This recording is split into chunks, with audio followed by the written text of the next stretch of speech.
Vous faites un achat immobilier et empruntez une somme importante sur plusieurs années. Il est donc nécessaire de vous protéger en souscrivant une assurance emprunteur.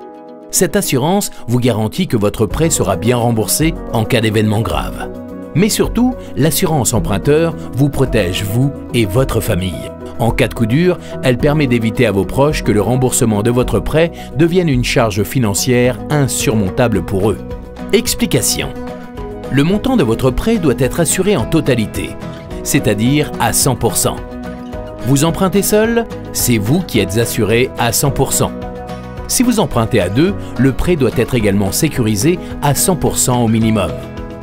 Et pour une protection optimale, il est recommandé que chaque emprunteur se couvre à 100%.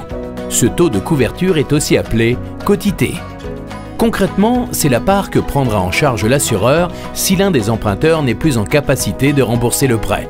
Prenons l'exemple d'un couple, Jeanne et Serge, dont la situation financière est la suivante. L'un gagne 2 400 €, l'autre 1 900 par mois. Leur mensualité de prêt immobilier s'élève à 1 200 €. Et ils ont 1 000 € de charges fixes chaque mois. Au final, après déduction des charges, il leur reste 2 100 € de budget mensuel. Cas numéro 1, ils choisissent une quotité de 50% chacun. Si Serge ne peut plus faire face à son remboursement, Jeanne doit rembourser 50% du prêt. Les charges fixes ne diminuent pas et sont intégralement supportées par Jeanne. Le budget de la famille est ainsi fortement diminué. Cas numéro 2, ils choisissent une quotité de 100% chacun. Si Serge ne peut plus faire face à son remboursement, dans ce cas, c'est l'assureur qui prend en charge 100% du remboursement du prêt. Comme dans le cas numéro 1, les charges fixes ne diminuent pas et sont intégralement portées par Jeanne. Mais le budget de la famille est moins impacté.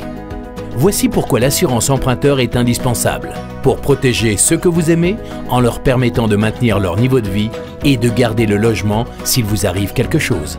Alors, parlez-en à votre conseiller.